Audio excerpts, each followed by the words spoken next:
2025년 12월 12일 서울중앙지방법원 형사 35부 재판 시작합니다. 2025 고압 1010호 피고인 윤석열에 대한 특수공무집행방해 등 사건 진행하겠습니다. 먼저 출석 확인하겠습니다. 피고인 나오셨고요. 특별검사보 박옥수 검사관님, 그리고 이준, 차병곤, 김다락, 김구열 감사님 나오셨나요? 변호인 송진호, 배보윤, 김홍일, 유정아 변호사님 나오셨네요.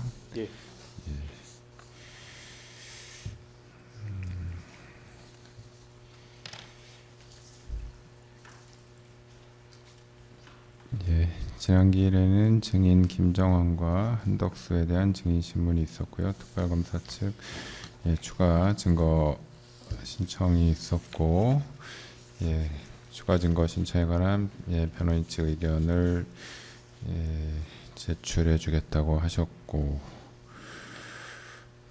그에 따라서 변호인 측에서 의견서 제출한 것으로 보이고,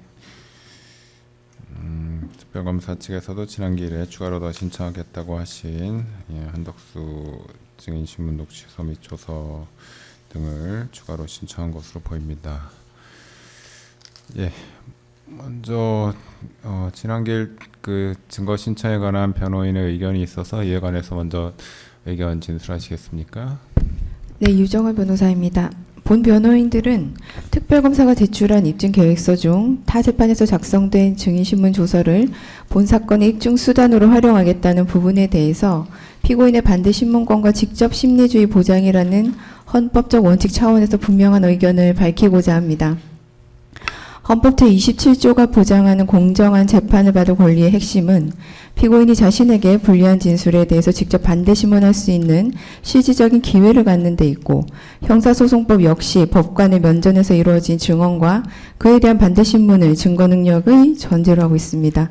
타 재판에서 이루어진 증인 신문은 본 재판부가 증인의 태도와 진술의 뉘앙스를 직접 관찰할 수 없고, 이 사건 변호인의 반대 신문권도 보장되지 않은 절차로 이를 기계적으로 운영하는 것은 직접 심리주의에 정면으로 배치된다는 입장입니다.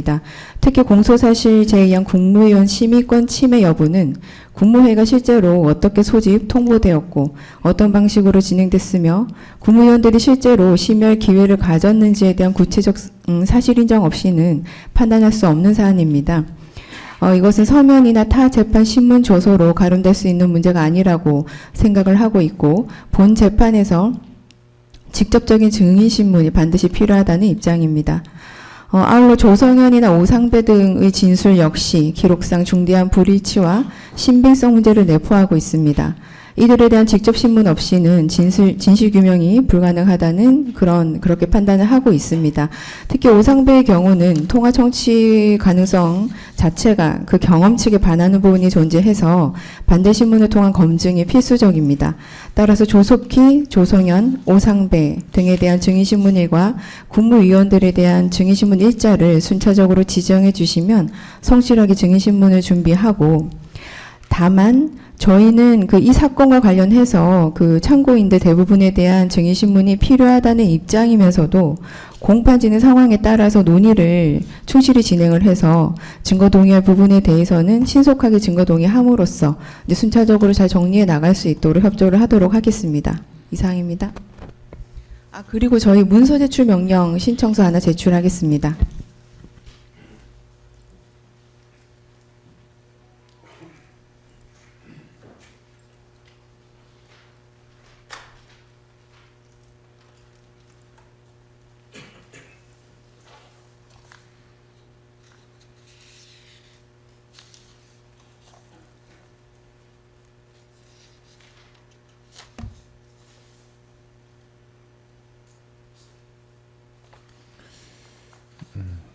고위공직자범죄수사처에 대한 문서 제출 명령 신청을 하셨고요. 살펴보겠습니다.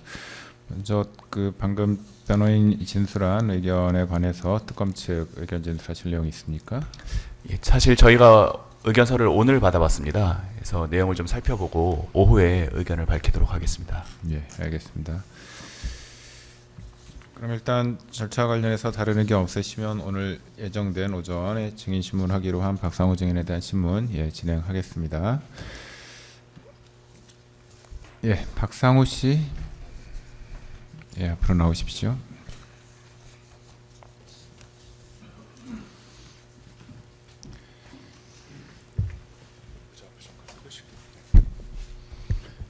예, 박상우 씨 생년월일이 어떻게 되시죠? 네,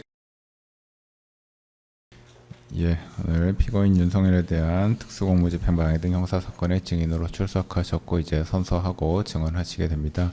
증언으로 인해서 증인 본인이나 증인과 친인척 관계 있는 사람이 형사처벌 받을 염려가 있는 경우에는 증언을 거부할 수 있는데 증인 증언하시겠습니까? 네, 증언하겠습니다. 예, 선서하고 증언하면서 거짓말하게 되면 위증의 벌을 받게 됩니다. 선서하십시오. 선서, 양심에 따라 숨김과 보탬이 없이 사실 그대로 말하고 만일 거짓말이 있으면 위정의 벌을 받기로 맹세합니다. 증인 박상우. 예, 앉으십시오.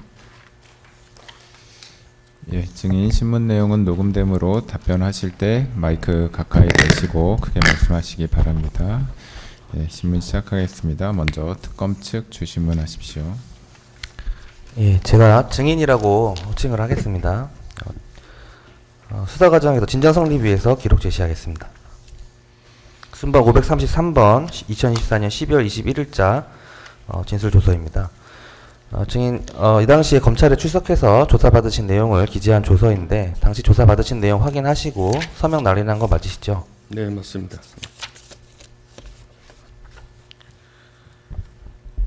증인은 2023년 12월 23일경 국토부 장관으로 임명되어 2025년 7월 29일경까지 재직하셨죠.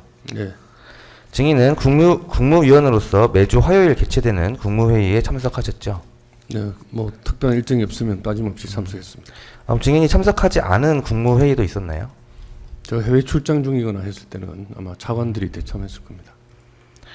뭐 해외 출장 등과 같이 불가피한 사정이 없는 한 참석하셨고 해외 출장 등으로 뭐 정말 부득이한 경우에는 차관들이 대리 참석을 하셨다는 말씀이시죠? 네, 그렇습니다. 네. 증인은 2024년 12월 3일 비상계엄이 선포되기 전 대통령실로 들어오라는 연락을 받고 대통령실로 간 사실이 있으시죠? 네, 있습니다. 예. 증인이 검찰 조사 당시 제출한 통화 내역에 의하면 2024년 12월 3일 21시 18분경 대통령 비서실 수행실장 김정환과 통화를 한 사실이 확인되는데 그 당시에 대통령실로 들어오라는 말을 들었던 것입니까? 네, 정확하게 말씀하신 대로 21시 18분에 그때는 어느 분인지를 몰랐습니다. 그냥 네. 들어와 달라는 연락을 받고 제가 할 수 있는 최대한의 수단을 동원해서 빠르게 갔습니다. 그때 이제 전화를 받으셨을 당시에 어떤 말을 들으셨습니까? 그 상대방으로부터? 빨리 들어와 주십시오라는 말을 들었고요. 국무회의를 해야 한다는 말을 들으셨습니까? 아니요, 들은 바 없습니다. 빨리 들어와 달라. 그게 전부입니까? 네, 네. 당시 대통령실 CCTV에 대한 실황 조사서에 의하면 증인이 2024년 12월 3일 22시 23분경 대통령실 5층에 있는 대접견실로 들어가는 모습이 확인이 됩니다. 증인이 대접견실에 도착하였을 당시 그 안의 내부 상황은 어떠하였습니까? 제가 문을 열고 사실은 이제 그 회의실은 한 번도 들어가 본 적이 없는 회의실이었고요. 대통령께서 그 집무하시는 집무실에는 보고차 수차했지만 그 회의실은 처음 들어가 보는 방이었습니다. 들어갔는데 한 10명 전후에 분들이 앉아 계신 분도 있고 서 계신 분도 계셨습니다. 저는 전혀 예상하지 못한 모습에 그야말로 전혀 무슨 일이 생기는지를 감을 잡을 수 없는 그런 상황이어서 출입구 가까이에 있는 빈 의자에 앉아서 상황을 지켜봤습니다. 증인이 대접견실에 도착하였을 당시 당시 대통령이었던 피고인은 이미 계엄을 선포하기 위해 이제 아래층에 내려가서 대접견실 안에는 없었던 상황이죠. 네, 그때는 뭐 안 계셨습니다. 예. 증인이 이제 대통령실에 도착하였을 당시 이제 비상계엄에 관해서 뭐 피고인은 그 당시 대통령이었던 피고인으로부터 비상계엄을 선포하는 이유 등에 대해서 듣지 못하셨죠. 그 자리에 그 회의실에는 이미 안 계셔서 뭐 그런 이야기를 들을 기회도 아예 원초적으로 없는 거죠. 예. 그래서 증인도 피고인에게 비상계엄 선포 여부에 대한 어떤 의견을 밝힐 기회도 없었던 것이죠. 네, 없었습니다. 예. 증인은 대통령의 비상계엄 선포가 국무회의의 심의사항이라는 거 알고 계시죠? 사실은 비상계엄이라는 거는 뭐 헌법 공부할 때나 배웠지 잘 잊어먹고 지내던 거라서 나중에 이 사건이 나고 여러 가지를 통해서 그런 내용을 정확하게 알게 되었습니다. 증인이 이제 비상계엄 선포 전에 이제 피고인 대통령이 어떤 피고인으로부터 비상계엄을 선포하려고 한다는 말을 들었다면 당시 국무위원으로서 피고인에게 어떤 의견을 개진하였을 것인가요? 사실 정인으로 와서 가정을 전제로 말씀드리는 것은 정인의 역할에 썩 부합하지 않는다라고 생각을 합니다. 팩트만 제가 답을 하지 뭐 가정을 전제로 어떤 대답을 하는 것은 그러면은 그 비상계엄 12월 3일 비상계엄 선포를 할 당시에 예. 뭐 비상계엄 선포를 알게 되셨을 때 예. 국무위원으로서 어떤 생각이셨습니까? 일단 무슨 나라에 긴급한 상황이 생겼구나라는 동생 우리가 알고 있던 일 외에 긴급한 상황이 있었구나 하는 그런 추측을 정도를 했었습니다. 예. 증인은 이후 2024년 12월 4일 다음 이제 새벽입니다. 그 04시 27분경 대통령실에서 열린 비상계엄 해제 국무회의에 참석하셨죠? 네, 참석했습니다. 증인이 그 비상계엄 해제 국무회의에 참석하시게 된 경위가 어떻게 되십니까? 방기선 국무조정실 총리실 국무조정실장으로부터 문자 메시지를 받고 해제를 문자 메시지를 받고 용산 대통령 국무회의실로 와달라는 문자 메시지를 받고 갔습니다. 예. 증인은 2024년 12월 4일 이제 새벽 01시 1분경 TV를 통해서 국회에서 비상계엄 해제 요구안이 가결된 사실 확인하셨죠? 네, 그때 생중계를 보고 있었습니다. 이후에 02시 20분경 이제 텔레그램을 통해서 방기선 국무조정실장으로부터 국무위원분들은 용산 국무회의장으로 나와달라는 취지의 메시지를 받으셨죠? 네, 네, 예. 당시 텔레그램으로 받으신 게 맞으시죠? 그런 것 같습니다. 예, 예. 당시 그 방기선 국무조정실장이 그 국무위원들 모두가 속해 있는 텔레그램 방에 위와 같은 글을 올린 것이었나요? 그건 정확하게 잘 기억이 안 납니다. 하여튼 개별적으로 받았는지 무슨 그 국무위원들 그 텔레그램 대화방이 있었거든요. 거기서 확인했는지는 정확하게 지금 국무위원들이 다 속해 있는 텔레그램 방이 있긴 있었는데 거기서 받은 것인지 개별적으로 받은 것인지는 잘 기억이 나지 않으신다. 정확하게 정언을 할 만큼 확실하게 기억이 나지는 않습니다. 네, 주신문 이상입니다. 예.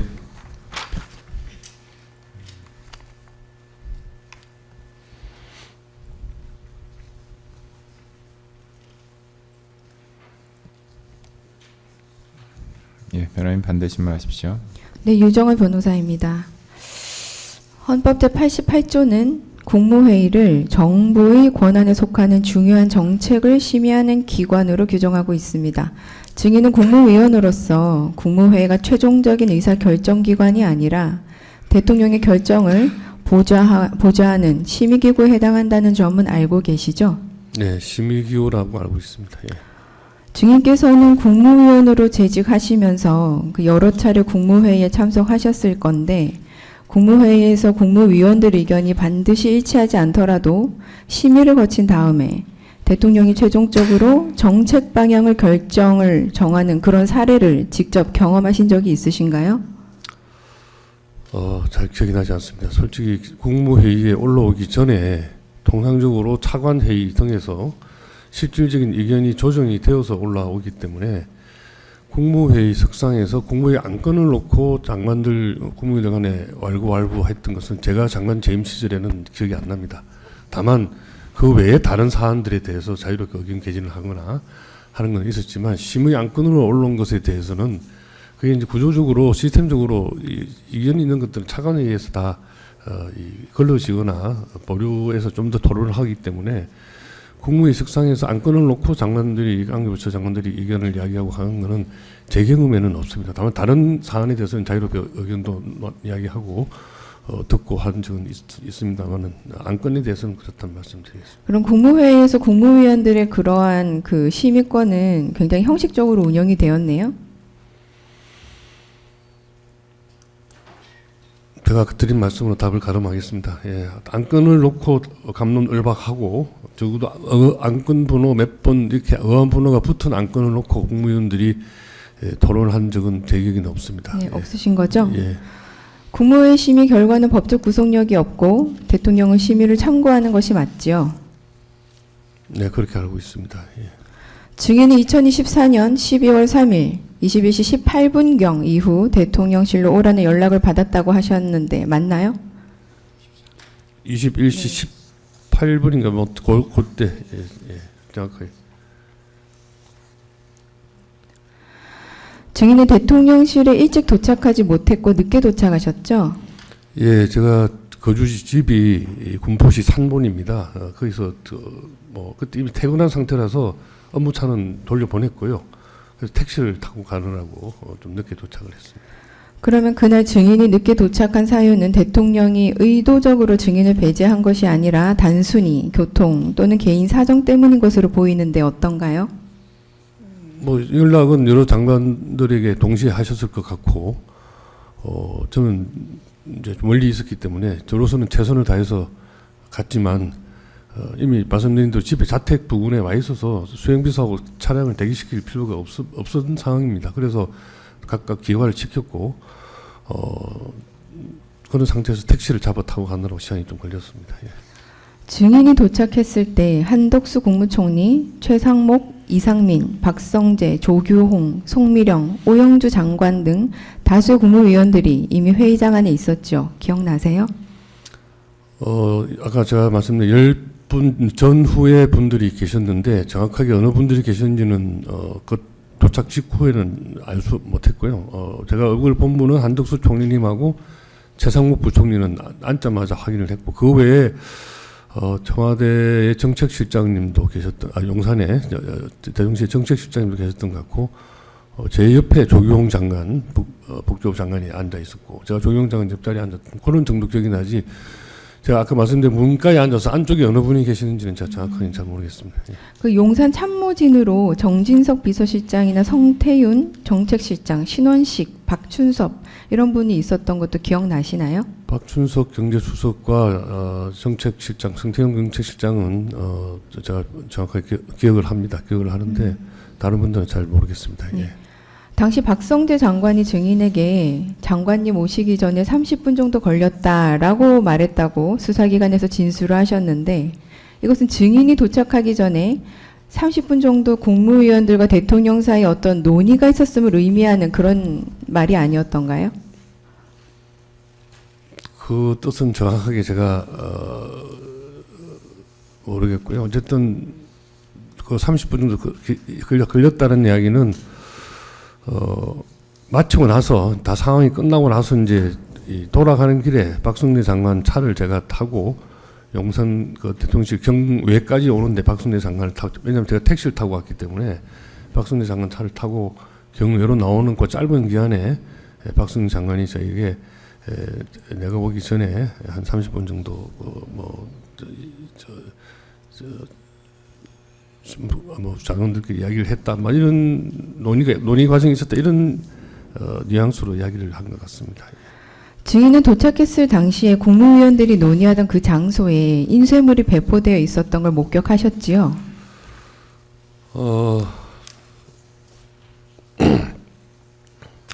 조규홍 장관 자리 앞에 복지부 장관이 제 왼쪽에 있었는데요. 그 무슨 프린트물이 하나 있어서 먼 눈으로 보니까 뭐 보고문 이런 제목의 문건이 있었던 것으로 기억합니다.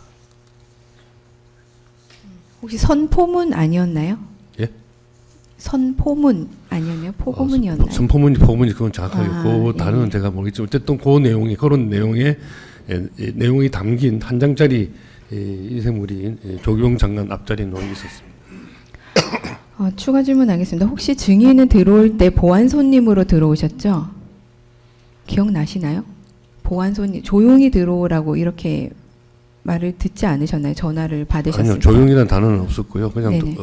빨리 들어오십시오라고 최대한 했고 아마 전화를 거는 분이 행정관일 텐데 무슨 일이냐라고 묻는 것 자체가 대통령님이 필요해서 장관 오라 그러는데 행정관에게 묻기도 그렇고 알아도 대답도 안 해줄 것 같아서 그냥 무조건 빨리 가려고 노력을 했습니다. 들어올 때 경호실 차량을 타고 예, 경외에서 제가 경내로 들어왔습니다. 예, 예. 그래서 보안 손님으로 들어오신 것 같은데 이렇게 들어오시는 것이 일반적이진 않죠. 일반적일 때는 장관 관용차를 타고 들어갑니다. 예. 네네. 그때 증인은 어떻게 생각하셨나요? 대통령께서 중요한 결정을 내리시는 것인가 하는 짐작을 하셨습니까? 죄송하지만 전혀 그런 쪽으로는 제가 생각을 못했습니다. 예. 12번 묻겠습니다. 국무회의 규정 제5조 제1항 단서에 의하면 긴급한 의안은 차관회의 심의를 거치지 않아도 된다고 규정되어 있고 같은 규정 제3조 제5항 단서에 의하면 긴급한 의안을 상정하는 경우에는 국무회의 개회일 2일 전까지 의안을 배부하지 않아도 된다는 규정이 있는데 이 사건 국무회의의 비상계엄은 긴급한 안건으로 국무회의 규정의 예외 사유에 해당하는 것으로 보이는데 어떻게 생각하십니까? 제가 국무회의 운영을 직접 담당해 본 적이 없기 때문에 거기에 대한 판단은 제가 말씀드릴 수가 없습니다. 예. 당시 국무총리와 11명의 국무위원이 참석해서 의사 정도수가 충족되었었는데요. 증인은 그 자리에 참석하지 못했지만 증인 본인이 참석하지 않았다는 이유로 국무회의가 개최되지 않았다고 그렇게 볼 수 있을까요? 국무회의 개최 여부에 대해서는 뭐 사실은 제가 국무회의였다 아니었다라고 이야기하기는 좀 저희 책임 맡아 있는 분야 업무나 또 그 당시 상황이나 어려울 것 같습니다만은 통상적인 국무회의 소집 절차라는 게 있기 때문에 거기 비추어서 판단하는 것이 맞지 않을까라고 생각을 합니다. 혹시 증인 본인이 참석하지 않아서 해당 국무회의가 무효라고 생각하십니까? 그건 제 개인의 참석 여부와는 관계가 없이 판단할 문제라고 생각합니다. 증인은 당시 국무회의에서 어떤 논의가 있었는지 직접 확인하지 못했죠? 네. 근데 나중에 사후적으로 비상계엄에 대한 내용이 논의되었다는 점을 알게 되신 거지요? 뭐 그런 것들 일체의 내용들이 짐작과 사후 언론 보도 등을 통해서 알은 거라서 제가 그 당시에 뭘 그런 내용을 파악을 했다거나 할 만한 경황도 아니었고요. 사실은 뭐라고 말씀드리기가 곤란합니다. 예. 그렇다면 해당 국무회의에 참석하지 않은 증인께서 당시 참석했던 국무위원들이 계엄 선포에 대한 의견 개진할 기회가 전혀 없었다고 그런 걸 목격하거나 확신하고 계신 그런 점이 있으신가요? 없습니다. 예. 그 제가 보지 않은 상황에 대해서 제가 뭐라고 말씀드리기는 어렵습니다.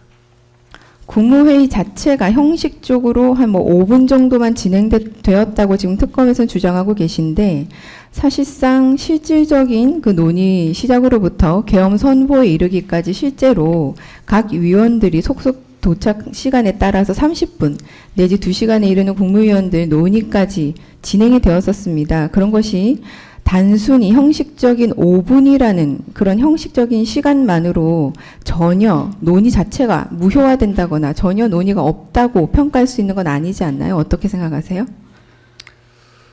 죄송하지만 제가 정언을 할 내용은 아닌 것 같습니다. 제가 본 것에 대해서 객관적인 팩트에 대해서 제가 숨김없이 사실대로 말할 뿐이지 제 개인 의견을 이야기하는 것은 적절하지 않다고 생각합니다.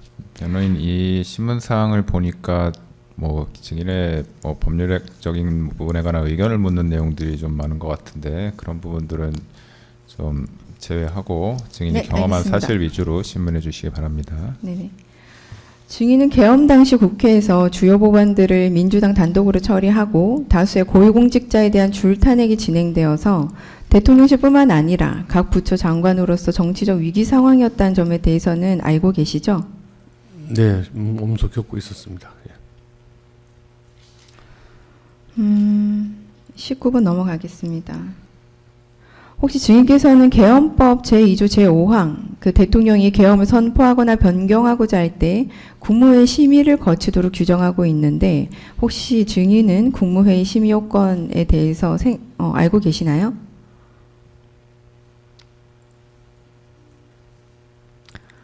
그 설명을 드리자면 그 국무회의는 구성원 과반수 출석으로 개의를 하고 출석 구성원 3분의 2 이상 찬성으로 의결이 되는데 그 비상계엄 당시 증인이 출석하지는 못했지만 다른 국무위원 중 11명 이상이 출석을 했었습니다. 그러면 국무회의 개회 요건은 충족이 되었다고 봐야 되는 거죠? 변호사님 죄송하지만 제가 객관적인 사실에 대해서 제가 본 대로 들은 대로 정언을 하는 자리라고 생각을 합니다. 법률적인 판단을 제가 정인의 입장에서 이야기하는 것은 제 위치에 맞지 않다라고 생각을 합니다. 국무회의 심의권이 어떠한 상황에서든 혹시 국무위원 전원의 출석을 반드시 수반하여야 하는 그러한 권리인가요? 국무위원으로서 어떻게 생각하시나요? 그런 조항은 없는 것으로 알고 있습니다.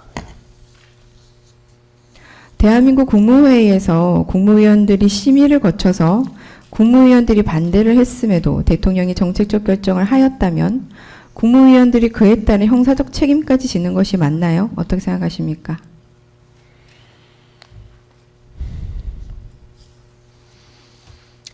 국무위원들의 대부분이 이제 각부 장관입니다. 각부 장관으로서의 책임을 질 부분이 있고 또 대통령을 중심으로 국무회의를 구성해서 정부를 구성하는 국무위원으로서의 위치가 있는데요.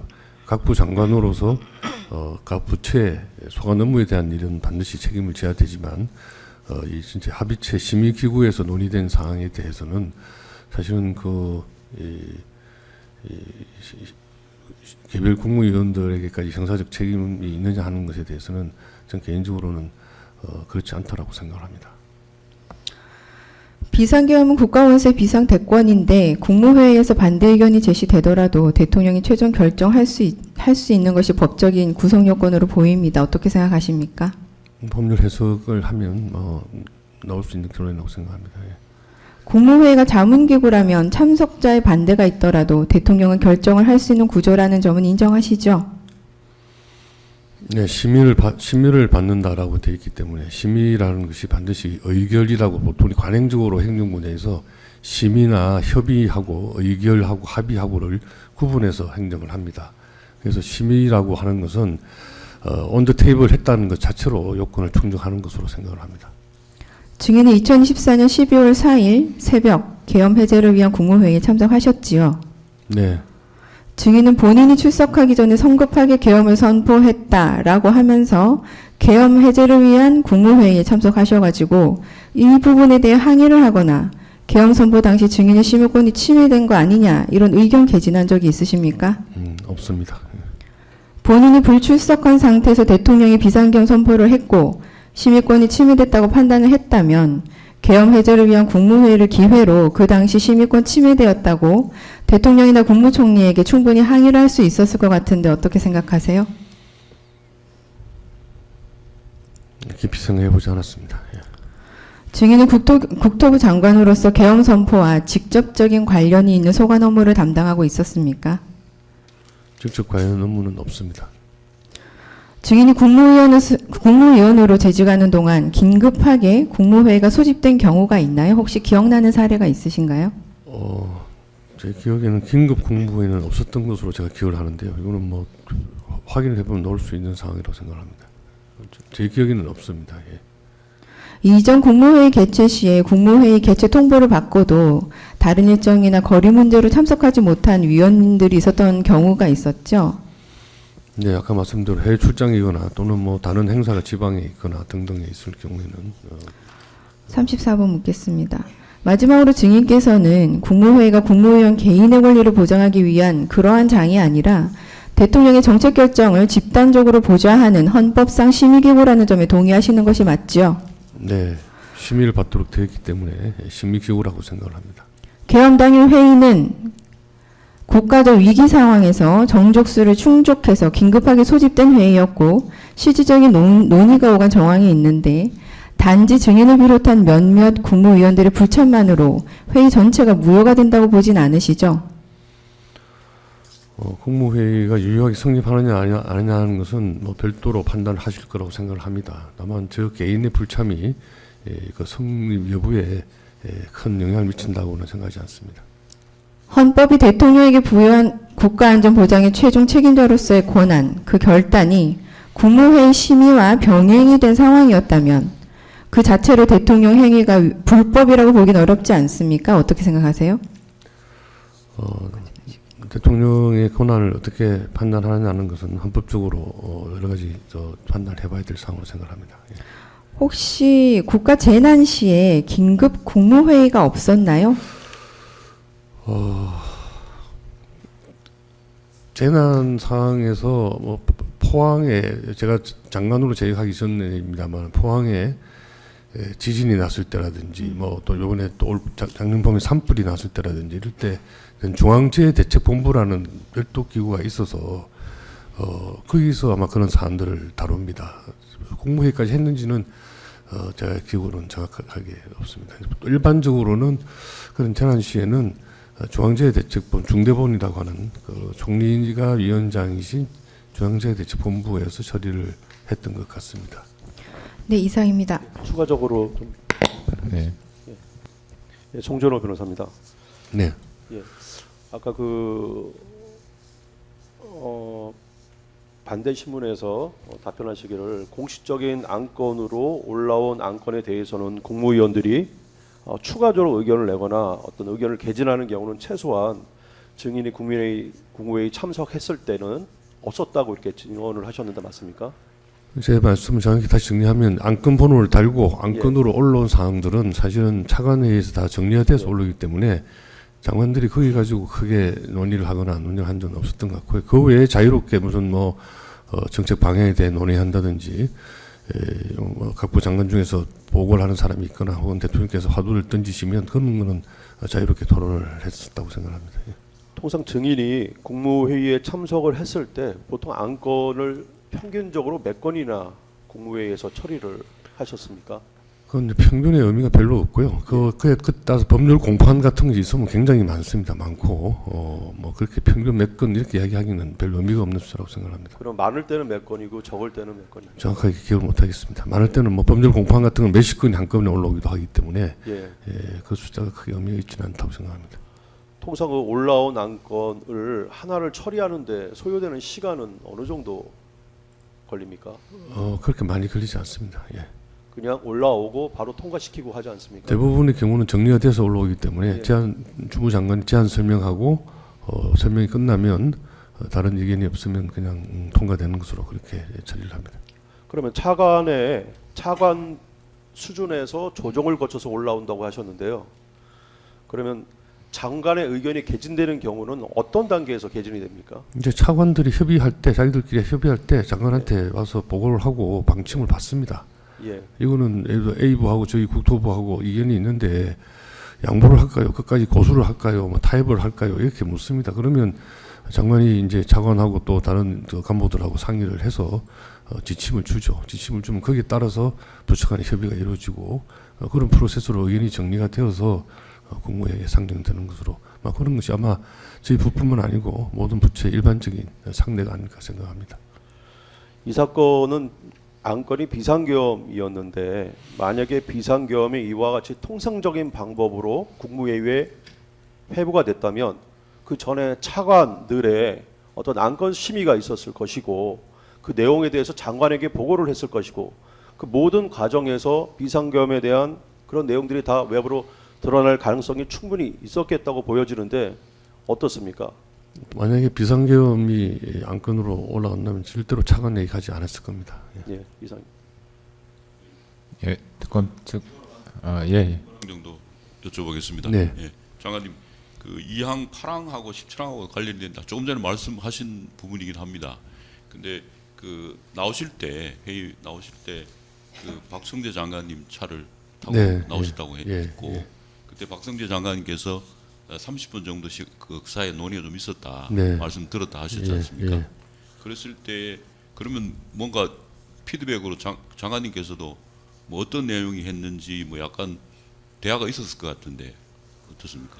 실제로 뭐 논의가 좀 됐는지 비상계엄에 대해서 30분 안에 무슨 제가 아까 박성재 장관이 이야기한 30분이라는 시간 동안에 그건 이제 자신 따져보면 박성 장관이 저보다 30분 먼저 왔었다라는 이야기일 수도 있고요.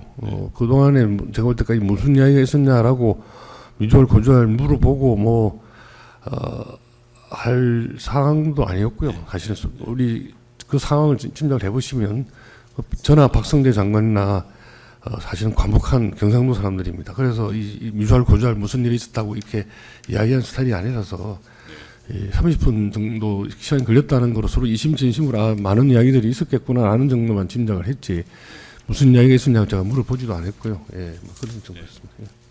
이 상황 관련해서 추가로 하나 여쭤보겠습니다. 증언하셨을 때 그 안건이 이제 직접 주무부처 그러니까 장관님 소속 부처에 관한 안건일 때는 일반적으로 국무위원은 다 참석하실 텐데 예. 혹시 이 일이 있으시면 주요 안건이 없으면 참석 안 하실 때도 있을 거 아니겠습니까?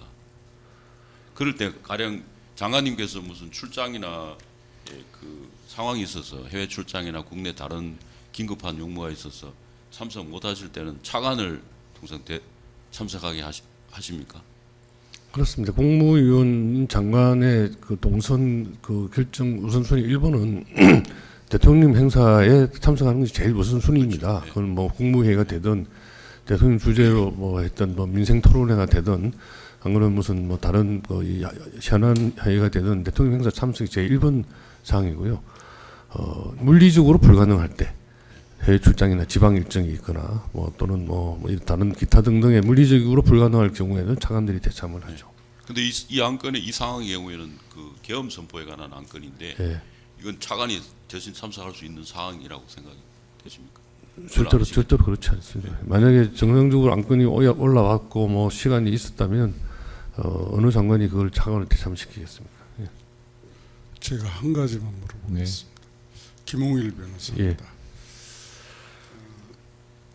그 증인이 지금 12월 3일 날 밤 10시 18분에 9시 18분에 용산 대통령실 행정관이 이제 전화를 해서 대통령실로 빨리 들어오라는 연락을 받고 택시 타고 최대한 빨리 국방 컨벤션 센터 앞에 도착을 했고 예. 다시 행정관한테 연락을 해서 대통령실에서 차를 보내줘서 그 차를 타고 지금 5층 대통령실 5층 회의장에 도착을 했다는 거 아닙니까? 네, 정확합니다. 예. 그러니까 당시 증인께서 이제 그 당시에 경험하시기에 당시 그 대통령실 행정관들은 증인 등 그 국무위원들로 하여금 최대한 빨리 최대한 연락한 많은 분들이 용산 대통령실로 들어올 수 있도록 그렇게 조치하고 있었던 걸 느꼈죠. 그렇습니다. 빨리 들어오십시오라는 짧은 한마디 메시지였습니다. 그런데 왜 불러주셨냐 뭐 이렇게 사실은 대통령이 장관을 돌아라 그러는데 행정관한테 물어봐야 내용을 모를 것 같기도 하고 알아도 이야기 안 해줄 것 같아서 그냥 알겠다 그러고 빨리 최대한 제가 빨리 갈 수 있는 방법을 통해서 빨리 간 겁니다. 그리고 작년 12월 3일부터 지금까지 피고인인 그 대통령이 그날 국무위원 중에 누구는 이 국무회의에 부르지 마라. 그래서 참석 못한 국무위원이 있다는 얘기를 한 1년이 지났는데 그 사이에 들어보신 일이 있습니까? 아니요, 들어본 적 없습니다. 이상입니다. 예, 반대 질문 다 하셨습니까? 예, 특검 측 제주 신문 있으면 하십시오. 네, 몇 가지만 추가로 물어보겠습니다. 증인 그 대통령실로 빨리 들어오라는 연락을 받고 가고 계셨는데 도착을 했을 때 이미 피고인, 당시 대통령이었던 피고인이 비상계엄을 선포하러 간 상황이었죠. 제가 이제 분 단위로 기록을 했거든요. 해서 있는데 지금 가져가셔가지고 제가 정확히 모르지만 그래서 용산 컨벤션 센터 앞에 와서 전화를 주십시오라고 행정관이 저한테 이야기를 했어요. 그래서 제가 용산 컨벤션 센터 앞에 택시를 내려가지고 그 행정관에 전화를 했더니 전화를 안 받으시더라고요. 그래서 2번을 전화를 했습니다. 통신 기록을 다 제가 검찰과 특검에 다 제출을 했었고요. 2번을 해도 안 받으셔서 밖에서 그냥 서 있었습니다. 서 있었는데 그분이 이제 전화가 와서 앞에 왔다 그랬더니 그러면 기다리시면 경호실 차를 보내드리겠습니다. 그래서 조금 한 1분, 2, 3분 있었나 경호실 차가 와서 타고 들어갔습니다. 예. 네. 들어가서 회의실에 들어간 시간이 10시 23분 정확하게 아까 말씀하신. 당시 상황을 보면 이제 증인을 비롯한 여러 국무위원들을 불러서 국무회의를 진행하려고 했던 것으로 보이는데요. 증인이 아직 도착하지도 않았는데 대통령이었던 피고인이 비상계엄을 선포한 이유에 대해서 뭐 설명을 듣거나 얘기 들은 게 있었습니까? 사후적으로 들었지만 이제 정족수가 다 저 오기 전에 다 충족이 되어서 국무회의라고 하는 일을 마친 걸로 그렇게 알고 있습니다. 네. 증인이 아직 도착하지도 않은 상황이었지만 정족수가 채워졌기 때문에 국무회의가 진행됐다. 그렇게 나중에 얘기 들으셨습니까? 누구에게 들은 것 같지는 않고요. 제가 그거는 그 언론이나 뭐 이제 짐작을 통해서 생각해 볼 때 그렇게 생각합니다. 누가 저한테 그렇게 뭐 상세하게 뭐 설명해 줄 사람이 누가 있겠습니까? 그냥 나중에 그냥 증인이 여러 가지 경로를 통해 알게 되신 상황이란 거죠. 증인 아까 그 송진호 변호사님 질문에 대해서 그 국무위원들이 통상의 국무회의를 할 때 그 안건에 대해서 이제 구체적으로 뭐 논쟁을 벌이거나 찬반 논쟁을 하거나 의견을 개진하는 거 없이 보통은 통상 상정된 안건을 처리했다는 취지로 말씀하셨죠. 그렇습니다. 그게 이제 사실은 각 그 대통령님들마다 스타일이 다르셔서 어떻게 국무회의를 운영했는지 하는 건 아마 각 정부마다 좀 다를 건데요. 어쨌든 윤석열 대통령님 정부에서 국무회의는 정식 번호 다른 안건들은 그 전에 사전 조율 아까 말씀드린 대로 차관선에서 최종 조율을 하고 차관들이 협의 테이블을 갈 때 장관들한테 방침을 받아서 가서 그렇기 때문에 경우에 따라서는 이제 합의가 안 되는 경우도 있지만 어쨌든 국무회의 올라오는 것은 그렇게 의견이 조정된 상태로 올라와서 정식 안건을 놓고 갑론을박을 했던 기억은 저는 없습니다. 네.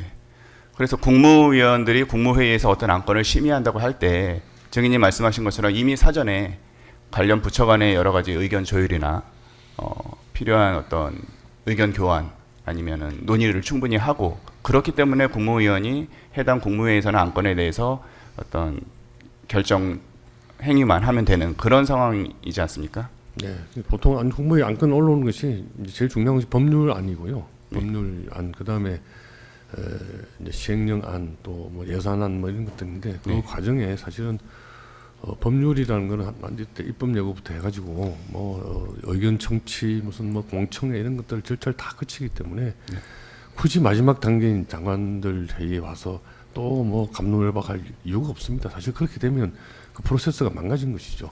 그 전에 이미 의견을 다 듣는 절차가 마련되어 있기 때문에 필요가 없는데 그거 하고 뭐 만약에 비상계엄 안건을 국무회의에 올렸다라고 한다고 보면 동등한 수준에서 논의할 건 아니라고 생각합니다.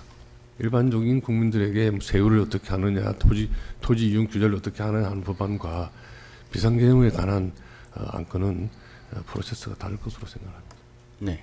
결국에는 아까 이제 국무위원들이 그러면 국무회의에서 안건을 심의하는 것은 형식적인 절차 내지 행위 아니냐는 질문에 뭐 약간 아니고요. 뭐 아까 그렇게 보일 수 있다는 취지로 답변을 하셨는데 결국 심의라는 것은 그 앞에 있었던 여러 가지 논의 과정이나 의견 교환 과정이 뒷받침되기 때문에 그렇게 보일 뿐이지 심의라는 것은 실질적으로 진행되는 거 아닙니까? 예, 그런 이 공청회 또 법안 협의, 뭐 강부적 협의 등등의 일련의 과정을 마무리하는 단계다라고 이해해 주시는 게 맞을 것 같아요. 제가 볼 때는 그냥 뭐 형식적으로 그냥 형해화된 일을 하는 것이 아니고 그 전에 있었던 여러 가지 입법에 관한 국민들의 권리와 의무를 제한하거나 무슨 뭐 정부 재정을 쓰는 일들인데 사실은 신중하게 결정해야 되지 않겠습니까?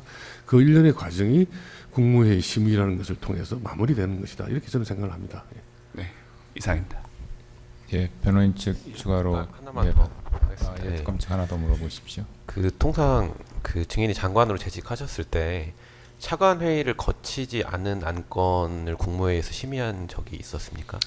있을 수 있을 건데요. 제가 정확하게 기억 못 하겠습니다. 기억 안 나시고. 예, 있을 수는 있습니다. 있을 수는 있는데 정확하게 기억 못 하겠습니다. 차관 회의에서 이제 부처 간 합의가 되지 않으면 사실 국무회의 안건으로 올라오지 않는 경우가 대부분이죠. 차관회의도 사실은 이제 합의를 하는데 안 되면 합의될 때까지 보류를 시키지가 네, 통상 합의가 되어야 국무회의 안건도 올라갔던 것 같은데 맞죠? 추가로 질문하겠습니다. 그 장관 그러니까 증인께서 참석을 못하는 경우에 부득이하게 뭐 해외 출장이나 그런 경우에는 이제 차관이 대리 참석을 하신다고 하셨는데 네. 그럼 그렇게 차관도 대리 참석하지 않는 경우도 있습니까?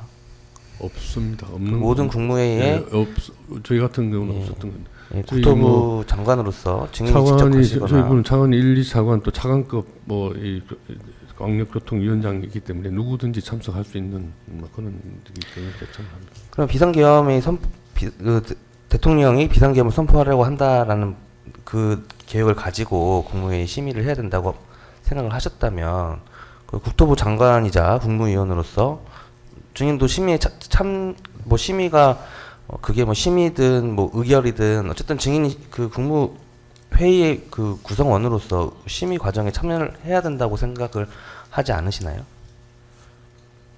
그러니까 통상적으로 심의 과정에 참여하는 것이 참여하는 모든 안건에 참여를 했었고 참여하는 것이 정상적인 프로세스죠. 예.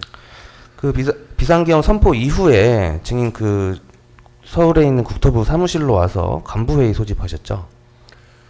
저희 이제 직원들 대부분 세종에 근로하고 있기 때문에 뉴스를 다 보고 저희 직원 간부들이 다 그래도 이 국장급 이상의 이 고위 공무원들인데 그 뉴스를 보고 얼마나 이 긴장을 하고 있었겠습니까?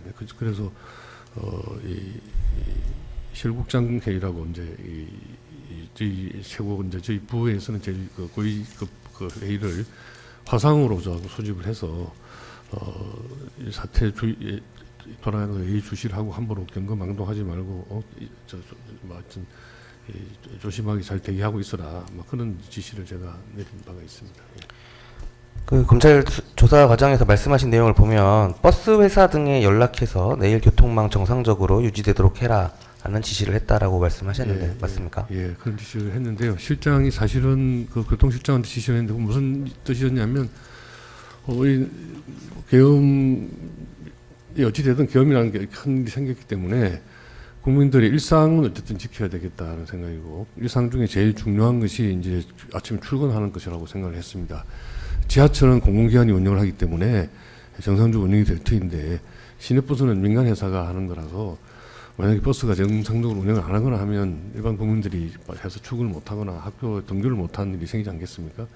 그래서 뭐 계엄에 무슨 정치적인 의미와 관계없이 교통을 담당하는 실장에게 버스 협회나 조합에 좀 얘기를 해서 아침에 버스 운행이 정상되도록 좀 조치하시오라는 지시를 한 적이 있습니다. 그러니까 그 변호인께서 질문하신 과정 중에 이제 뭐 국토부 장관으로서 계엄에 뭐 특별히 뭔가 관련이 있다거나 계엄이라는 내용에 대해서 뭐 관여하실 게 특별히 없으시지 않냐는 취지로 질문하시고 그에 대한 답변을 하신 것 같아서 근데 이제 계엄이라는 게 전 부서 뭐 어떤 특정 부서뿐만 아니라 전 부서 그리고 나라의 어떤 전체적인 운영에 큰 영향을 미치는 것이고 증인도 이제 뭐 또 교통을 담당하는 이제 장관으로서 또 그런 계엄 상황 하에서 뭐 교통이나 말씀하셨던 것처럼 뭐 국민들의 출근길이나 이런 부분도 신경 쓸 부분이 있을 텐데 계엄을 선포하려는 사실을 미리 아셨다면 이런 부분에 대해서 뭐 의견도 개진하시고 말씀을 하셨을 것 같은데 어떻습니까? 일단 계엄을 선포하려는 사실 전혀 몰랐고요. 저는 그 회의실 문 열고 들어가서도 사실은 왜 저분들이 저기 있는지를 전혀 감을 못 잡고 묻지 않으신 질문입니다만 제가 택시 타고 가는 기간 동안에 도대체 이 시간에 국토부 장관을 왜 찾으셨을까라는 생각을 하게 됩니다. 그래서 아무리 현안을 봐도 급한 현안이 있지를 않은데 12월 5일 날 당시 철도 노조가 파업을 예고하고 협상 중에 있었습니다. 그래서 제가 우리 철도국장에게 택시 안에 전화를 해가지고 철도 노사 협상 진행 과정이 어떻게 돼 있느냐, 이 타결될 것 같으냐, 뭐 전망 그걸 제가 확인을 하고 갔었습니다. 그만큼 계엄이라는 점 뭐 상상도 하지 못했던 상황이고요. 만약에 뭐 계엄을 하면서 뭐 할 거냐 말 거냐 이런 논의를 하는 국무회의였다면 저는 국토부 장관으로서 뭐 국민들 일상생활이라든지 이런 이야기에 대한 영향도 아마 이야기는 하지 않았을까 싶습니다. 예, 이상입니다. 예, 변호인 재반대 질문 있으면 하십시오. 네, 유정화 변호사입니다. 다시 말씀드리면 그 국무회의 규정 제5조 제1항에 긴급한 의안은 차관 회의 심의를 거치지 않아도 된다 규정되어 있습니다. 참고하시고요. 증인께 짧게 여쭙겠습니다. 그 증인이 국무회의에 불참했다고 해서 해당 국무회의를 왜 증인을 빼고 진행을 했는지 대통령실에서 통상 일일이 설명을 하나요? 그건 아니죠? 아닙니다. 예. 이 사건 비상계엄은 보안 상황에서 신속하게 진행이 되어서 국무회의 규정상 예외 사안으로 볼 수가 있음에도 원칙만 가지고 재단하는 것은 좀 부당하다고 보이는데 어떻게 생각하세요? 국무회의가 있었다면 그것에 제가 불참한 것은 사실 이제 관행적으로 대통령님 주재하는 모든 국무회의 참석을 해왔지만 그건 정상적인 일상적인 상황이었었고 뭐 그 불참했다는 것 자체가 국무위원으로서의 이 권리가 제한을 받았거나 하는 것에 대해서는 좀 논의를 해봐야 될 생각이라고 생각합니다.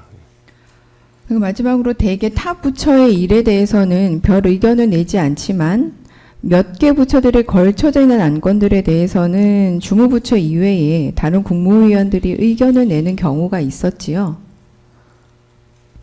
국무회의 석상에서 말입니까? 예예. 아까 말씀드린 대로 특별히 뭐 이 논쟁성 의견을 내서 토론을 하거나 그 자리에서 결론을 보자라고 한 것은 제 기억에는 없고요. 보완 설명을 하거나 또 뭐 우리도 같이 힘을 합쳐서 더 잘하겠습니다라는 식의 발언은 뭐 있었을 수도 있을 것 같습니다. 예. 네. 예, 송전호 변호사입니다. 추가적으로 마지막 질문 좀 드리겠습니다. 하나만 드리겠습니다. 증인은 종전 증언에서 증인이 생각하는 심의권이라는 것은 안건의 온도 테이블 정도로 생각한다라고 증언하신 게 맞죠? 예, 저는 그렇게 생각합니다. 이게 아까 말씀드린 그 모든 그 뭐 입법 예고부터의 프로세스가 마무리되는 단계이기 때문에 마무리 당 의미로서의 심의를 생각할 수 있습니다. 예. 그래서 그것이 꼭 무슨 뭐 만장일치로 다시 또 표결을 하거나 하는 것이 중요한 것이 아니고 물론 이의가 있습니까라고 질문을 합니다만은 그런 확인을 위한 것이고 테이블에 올라왔다는 것으로 그 전부터 있었던 모든 절차가 다 마무리되는 그런 의미가 있는 것으로 뭐 제가 오랫동안 공무원 생활하면서 그렇게 이해를 하고 있습니다. 예, 예, 이상입니다. 예, 증인에게 더 질문할 거 없으십니까? 예, 그러면 증인 신문 마치겠습니다. 증인 수고하셨습니다. 돌아가셔도 됩니다.